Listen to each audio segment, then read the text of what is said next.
This episode is brought to you by Roundtable Group, the experts on experts. We've been connecting attorneys with experts for over 30 years. Find out more at roundtablegroup.com. Welcome to Engaging Experts. I'm your host, Noah Ballmer, and today we have a panel discussion lined up with three distinguished attorneys, all returning guests.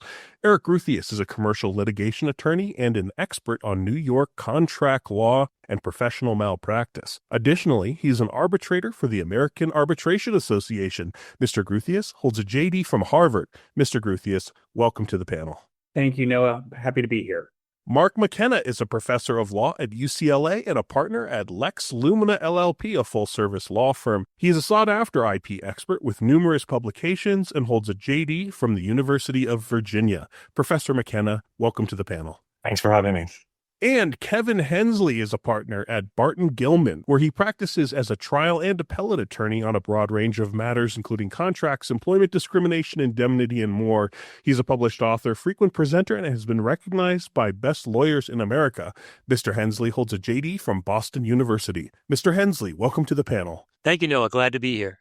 We're here to talk about one of the most consequential and nuanced collaborations in litigation, the relationship between attorneys and expert witnesses. We'll explore the strategies and challenges in translating complex expertise into persuasive legal strategy. Let's jump into it. I'd like to talk about expert traits in general. Mr. Groothuis, what do you think makes an expert witness really stand out? Are there a couple of key traits or even red flags that separate the great ones from the rest? Yes, I would say for me, the most important traits for the expert is, attention to detail. And within that, I would include deadlines, case deadlines. And sometimes those deadlines are internal because we need to have the client vet things ourselves before we generate the final work product and turn it over to the other side. That's sort of during the report process. But then, when they're on the stand, whether that's in deposition or at trial, the best ones are truly unflappable. It's almost like, you got to fake it till you make it. As long as they look like they're unperturbed or, whatever the gotcha question is doesn't really bother them. A lot of times the jury or whoever's, assessing the facts in the case might not know the difference. And so that a certain level of confidence and unflappability for me are key issues for a testifier. Mr. Hensley, your take? Yeah, I agree with all that. And I think a corollary to that is effective communication. It might be the most important consideration for me, because no matter how technically proficient an expert is, if they can't communicate their knowledge to the jury in the way that the jury can understand, it'll all sort of be wasted. So being unflappable is part of that communication, and speaking, I think, in a way that jurors understand without sounding pedantic. And as Erik said, keeping your cool are great traits to have and pretty essential if you're going to have a successful collaboration with an expert.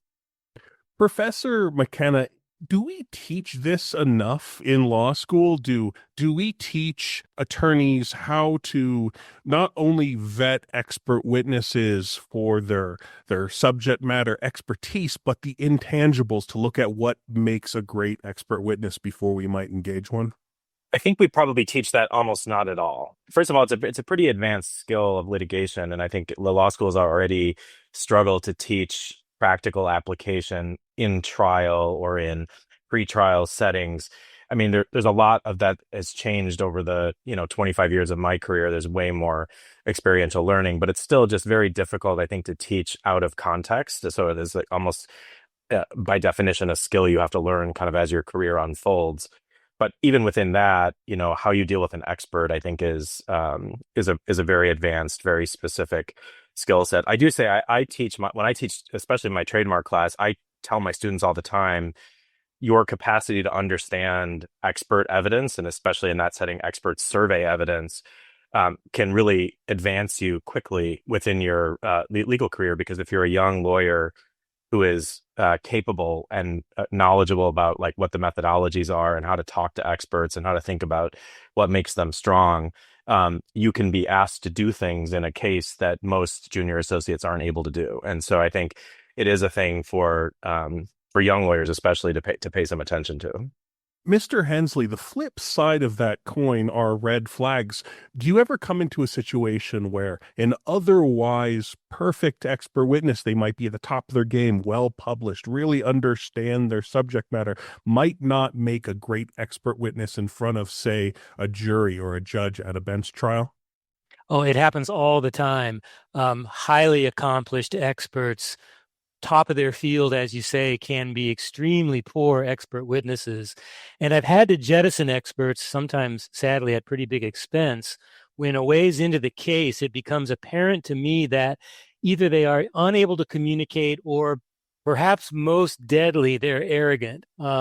If I have an expert witness who's coming across to me as arrogant and uncooperative, and I think he's going to be combative on the stand and that the jury's not going to like him, I'll probably pull the plug if I can, because that typically isn't going to work. What Kevin said totally comports with my experience. That often is the biggest issue. You probably found the right credentials in the person, by the time you've brought them on board. But what's harder to determine is, if they are at the top of their field, as you say, do they act like it, right? And you want somebody who's going to be relating or relatable to jurors.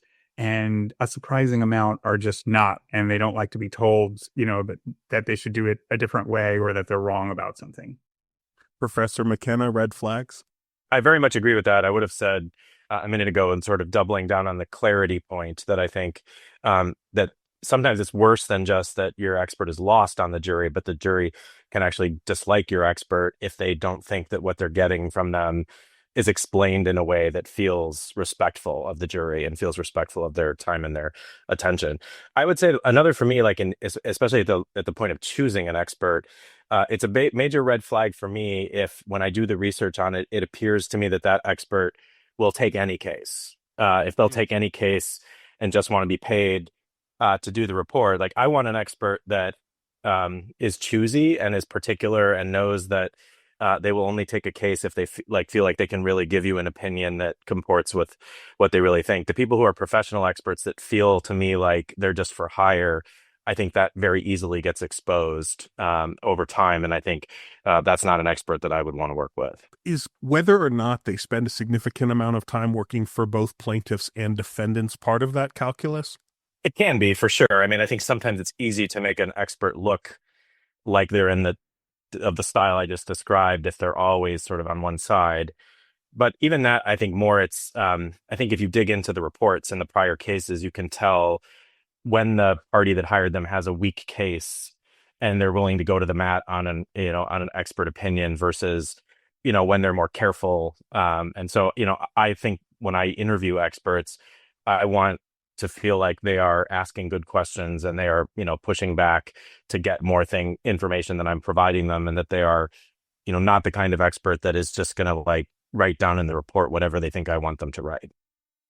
Yeah, I'll add that I like to see an expert that handles both plaintiff and defense work, both sides, but it's not dispositive for me. More important to me is an expert who actually practices in the field as opposed to spending most of their time as a litigation consultant.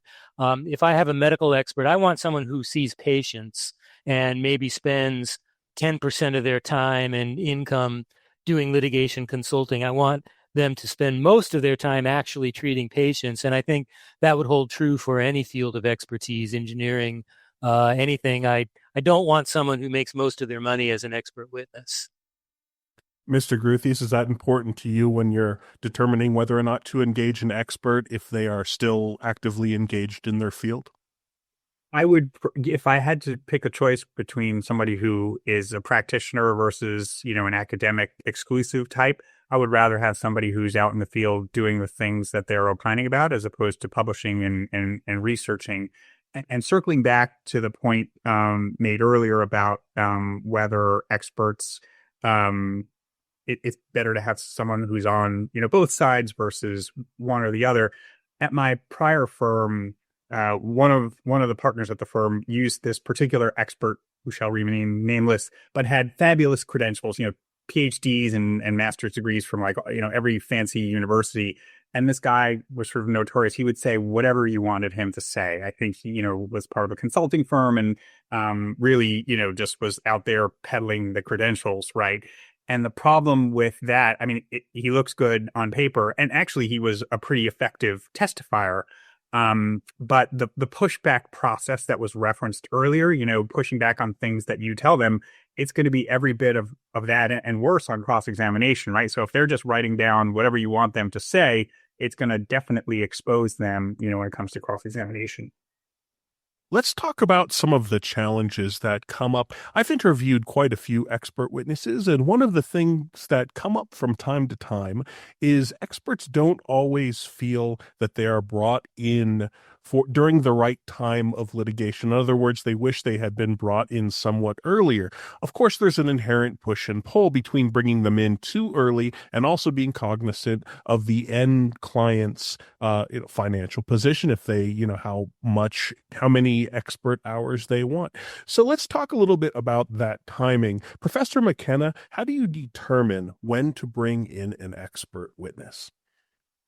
Yeah, I think this is actually an important point. I think the answer for me is I would rather be too early than too late. And so sometimes that takes the form of like having sort of initial conversations with the expert to get kind of their sense of, what they think they might be able to say, what they would add to the case.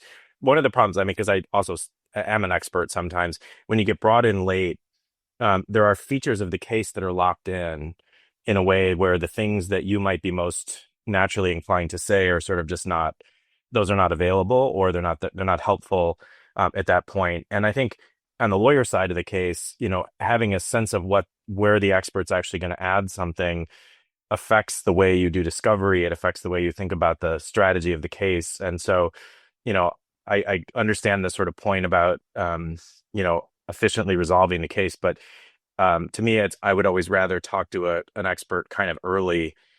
So at least I know whether and what kind of expert evidence might be coming later.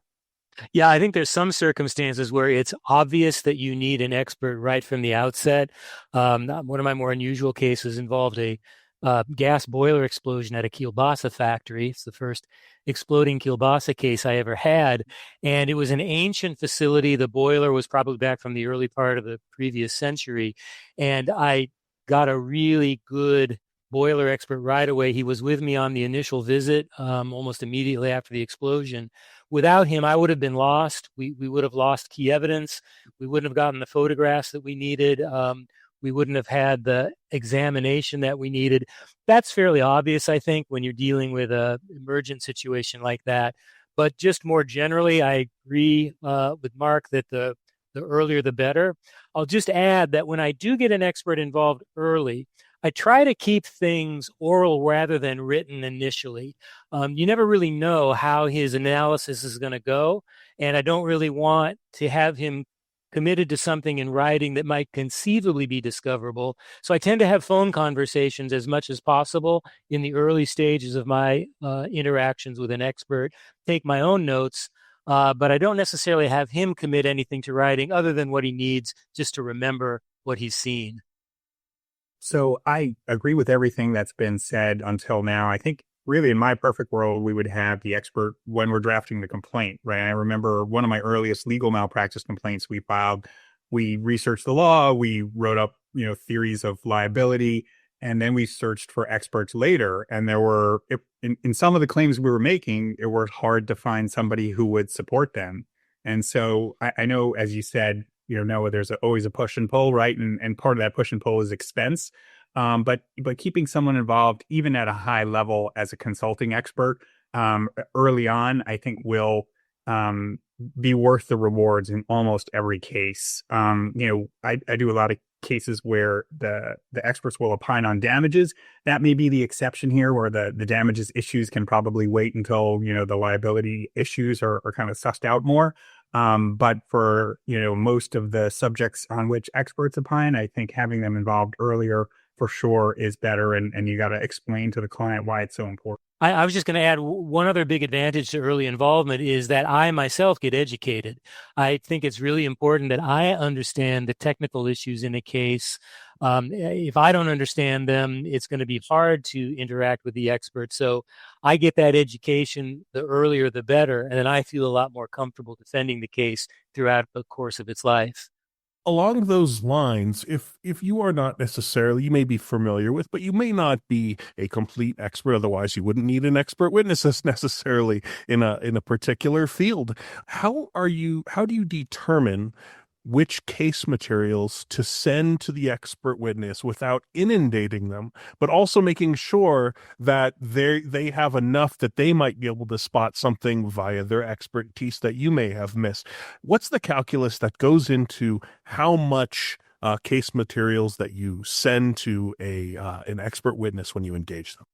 I would prefer to be an oversharer in this respect. And part of the reason is typically the other side will get a list of everything that the expert, depends on the way the rules are written, but at a minimum, it's what they relied on. And sometimes it's everything that they considered.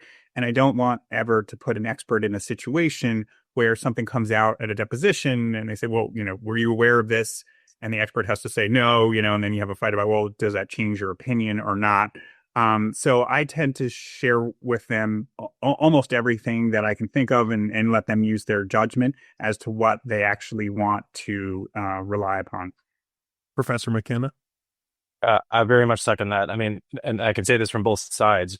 I think the worst thing for me as an expert is getting surprised, right? I don't want to learn something that I should have known about the case that my lawyer should have told me in the deposition or on cross-examination. So so I would much rather have more stuff rather than less and just have to write down more things. I do think the inundation point can be right. And I think this is where I agree with Kevin that early verbal conversations with helpful, because you can do a lot of frame setting there. You can get a sense of kind of like where you think the expert fits in, and then you can kind of talk about what information they feel like they need.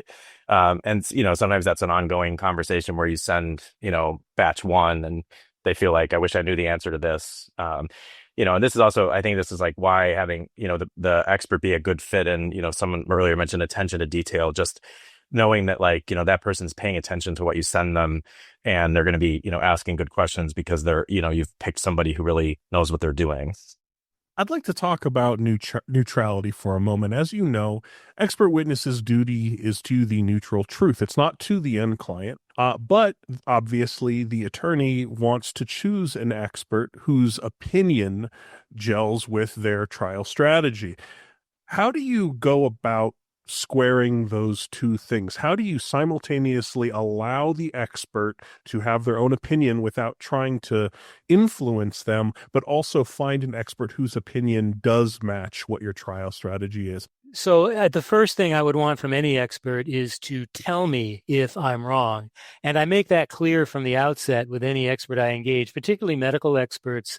If there's a causal relation between an accident and an injury, from the outset, I'll say, listen, if this caused this injury, I want to know, because then I probably want to settle the case instead of taking it to trial. So I try to establish that from the outset to have the expert comfortable with giving me the bad news. If they're not willing to do that, it can be a recipe for disaster. So I think having that understanding from the outset, and it's funny, you'd think that would go without saying, but it doesn't necessarily. I think it's really important to let the expert know, you got to give me the bad news if it's out there, because some of them might assume that you don't really want to hear it, but you do.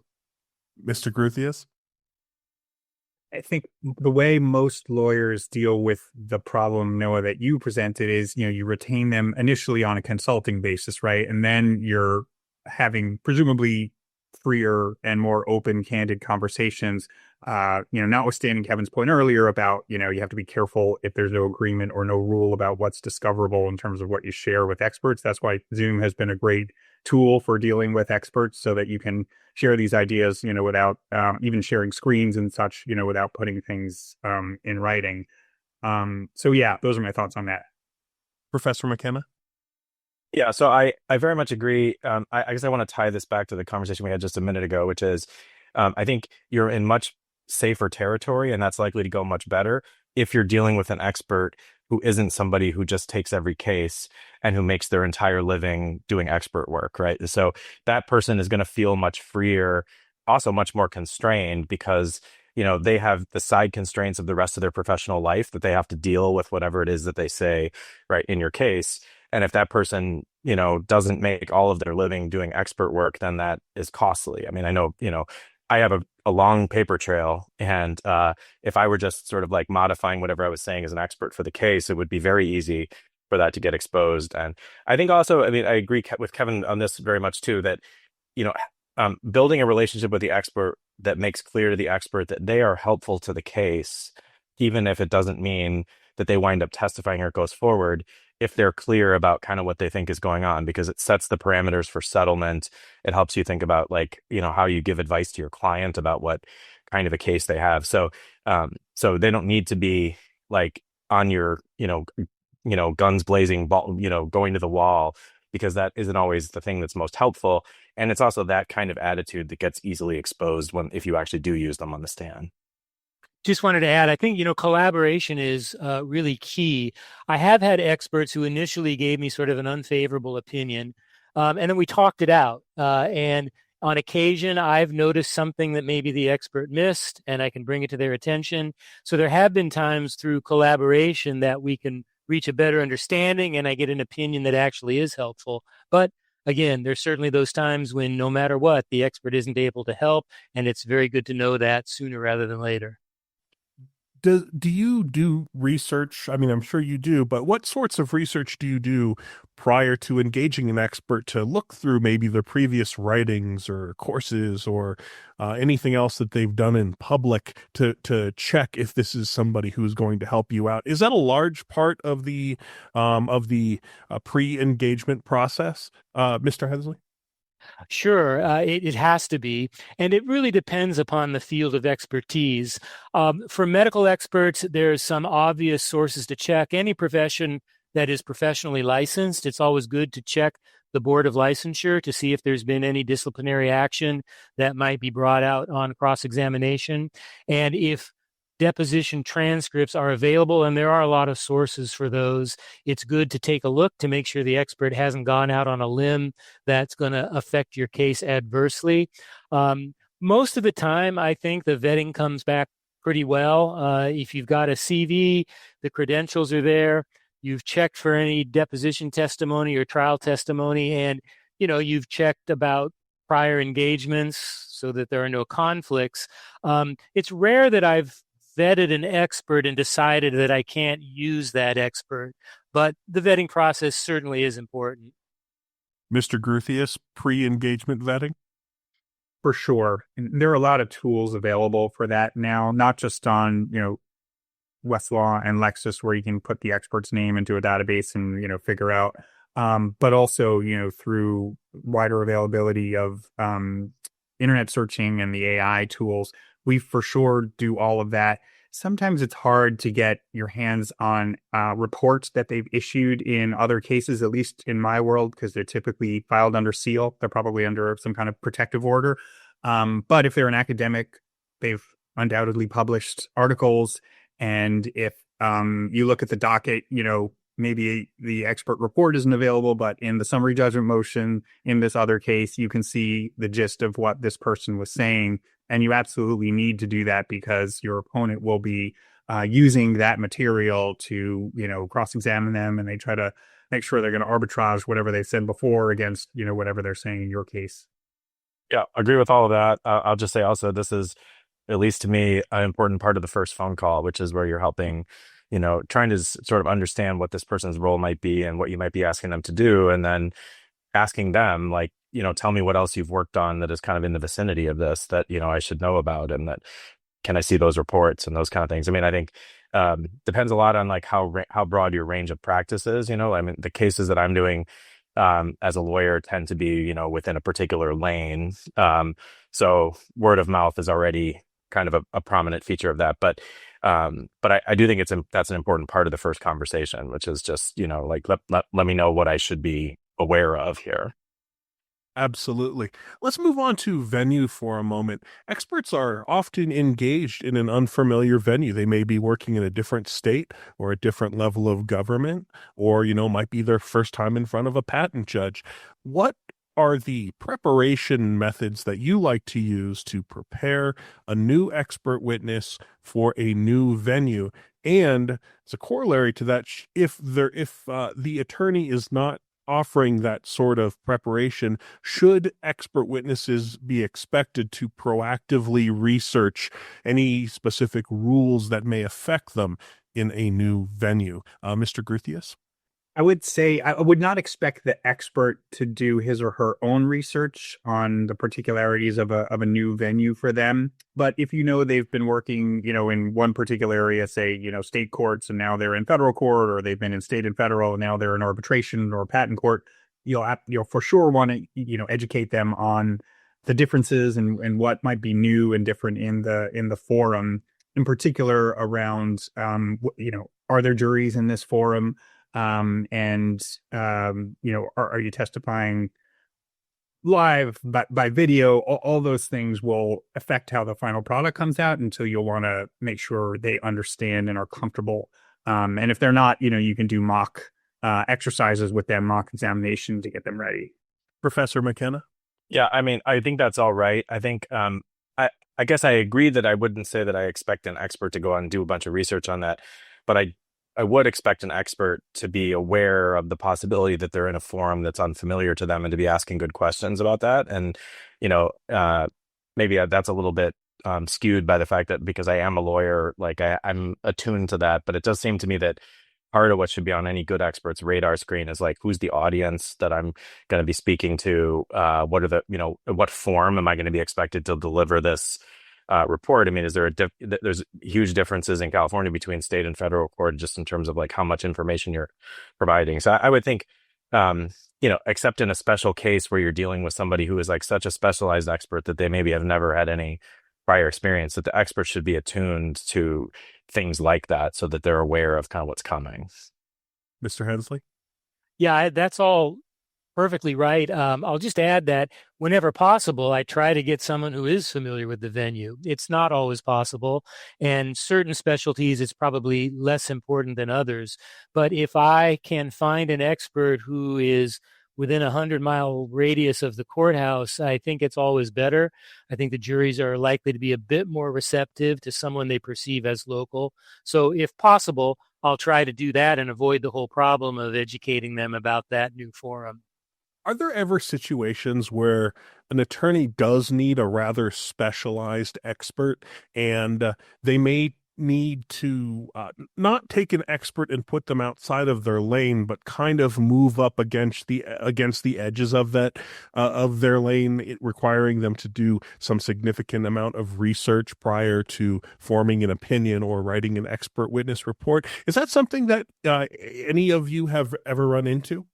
Well, I have just recently had a case that required determining a mean high tide line along a beach. And that was new to me, and I didn't even really know where to start. And he ultimately wound up being an oceanographer who could help me out. But it was a bit outside of his lane, but he felt comfortable doing it. He had enough basic knowledge to go down to the site and look at the clues and determine where the high tide line was. And I felt that as an oceanographer with significant academic experience, he'd certainly qualify as an expert, and I think he would. And he enjoyed it, actually. It was nice for him to get out of the classroom and out into the field, and I think he enjoyed it. And it was a bit of a stretch, but not too much of a stretch where he might be precluded from testifying. I can't think of a time where I needed an expert or something where we couldn't find somebody who had done that exact thing and sort of had to push them outside their comfort zone. I mean, there's some really good expert referral services that can help you with stuff like that. And I'd be afraid, frankly, to do it on the theory that, like, when they get asked on cross-examination, have you ever done this before? And they have to say no, that's going to be tough. But, as Kevin indicated, there might be some sui generis situations where, like, no one really is an expert in this thing, and you have to just do something adjacent to what they really are experts on. No, I mean, I think that's right. I think it would make me very one of the things you mentioned, Noah, is the possibility that somebody would have to go do a bunch of research before, and that would make me very nervous about using an expert because, they're supposed to be able to bring existing knowledge that they are an expert in to bear on the particular case, and if it required them to go do a bunch of additional research ahead of time, that would feel to me like you were at some real risk there. Let's talk a little bit about wrapping up a case. Well, or at least wrapping up an engagement from the expert witness's perspective, because often their part of an action ends long before the trial or the totality of the action is over. How should expert witnesses approach attorneys, or should they approach attorneys to get feedback on how their performance was? Is this something that they typically do or you typically offer, Professor McKenna? I don't know how typical it is. I would say like my experience has been mixed, but I would say that the experts that I have the most favorable views of and that I are ones I would, be inclined to go back to always are asking that kind of information. And they're not so much about feedback in the sense of like, did I give you the report you want, but more like, how did the case wind up going? What was my kind of contribution to the case? Like, where did it fit in? And then, if you have feedback for them that has to do with like how they presented on the stand and what your reactions to those were, that I find anybody who is sort of doing enough expert work with regularity starts to develop a sensitivity to that, and I think that is super helpful feedback. And I think when I'm a lawyer engaging an expert, I try always at the end of the case to kind of give them a sense of where it went and how I thought their piece fit into it. Mr. Hensley? Yeah, I like experts who are interested in the outcome of the case, even if they're no longer involved. I mean, to me, that shows they were committed, they were interested. And I certainly do get experts following up with me, the case settled or if there was summary judgment and they're interested to know. Like Mark, I'm not sure that I have a lot of explicit sit-down sessions, to debrief. But I think over the course of the engagement and the collaboration that goes on, I think both myself and the expert have a pretty good understanding of the strengths and weaknesses. And if there were things that needed to be addressed, I think that probably just came out during the course of the engagement, not necessarily with a sort of a formal debrief. Mr. Groothuis? My experience is very similar to what's been expressed already. I find that experts are often interested in the outcome of the case, but rarely, if ever, are asking for, feedback on their work. Lately, I've been getting these surveys from, if I use an expert that's part of a firm, an accounting firm or a consulting firm, I'll get one of these, like, here's 10 questions. How did we do? I'm not filling those out. If they want to reach out to me, I'm happy to give them my thoughts, but like, I'm not doing a customer, satisfaction survey at the end. Let's talk a little bit about one of the big topics of the day, which is AI. Is this something that they should be considering? And if so, what are the sorts of ethical considerations? And also, as a corollary, do experts need to reveal whether they've been using AI for anything? Is that discoverable? Mr. Groothuis? I can't think of an expert engagement so far where this AI issue has come up, but I would think that the rules of the road are similar to the rules of the road for attorneys, right? If you're going to use that tool, and I wouldn't say categorically that you shouldn't use it. There are times when it can be a very effective tool for processing and digesting a large amount of information, but you want to make sure you understand where that tool is pointed. If it's ChatGPT, it's pointed at the entire internet, right? And so you have these issues, certainly for lawyers, about hallucinating cases and things like that. So, if the expert is using that to facilitate their work, I think they have to understand, what is the large language model pointed at? What have you done to satisfy yourself about the accuracy of the results generated? And I would think you need to disclose that, just in the way that you disclose the materials that you relied upon. If you're using an AI model, it seems to me that that's going to have to be disclosed just like you would any other model. If you have a damages expert and their damages model is, in the form of an Excel spreadsheet, most likely the other side's entitled to that. And I would think they would be entitled to know about the use of AI for the same reason. Professor McKenna, I imagine this is something that you have to contend with your students. Tell me a little bit about your thoughts on AI. Yes, it's thick on the ground in every law school. I mean, so I guess my first answer is I can't think of a context in which I would use an expert or I would function as an expert where I would think the use of AI was helpful in that way. And then I offset that with, I think, a substantial risk that it wind up giving you something that you have a problem with, right? So expert reports are not that hard to write. It's not like you need that big of a running start in order to do it. I think there's a real risk that it looks like you're not paying, looks like it maybe is true that you're not paying enough attention to the case or enough attention to the details. I mean, the concern that I have primarily about it when I talk to my students about it is that the concern that the students will treat it as like a substitute for having done the kind of deep dive on their own, right? So like, I think it's inevitable that a lot of these AI tools will be used in the practice of law, but you have to really take a skeptical kind of lens at the outputs and make sure that you're being very critical in evaluating what you're getting from them so that you can spot hallucinations, so that you can figure out, whether it's kind of missed the mark. And if someone is using that in place of having done the mental work in the first place, they're not going to be able to do that kind of critical evaluation. And so, in the examples that I know about where experts have used AI and it's gone badly, it looks to me like in those cases, the expert just has used it as like a way to run a mill, to do lots of expert reports, and they're not paying close enough attention to the case. Mr. Hensley, your thoughts? Yeah, the expert assistance I need is so case specific. Generative AI to me seems to be geared towards answering big questions, answering general questions. I need an expert to look at very specific facts of a very specific case. And I've never, to my knowledge anyway, none of my experts have used AI in any way to help with their analysis. And I can't imagine that it would be very helpful. Someday I may be proved wrong about that, but so far that's my feeling. Before we wrap up, I'd like to go around the panel and see if any of you have advice for expert witnesses. Let's start with Mr. Hensley. Well, it's a lot of what we've talked about here today, I think, but I guess I would say that responsiveness is critically important. I think Erik touched on that right at the outset, but I really need inquiries responded to, not in 2 weeks. Cases move quickly, and it can be really frustrating if I have to repeatedly follow up to get a report or to get an answer.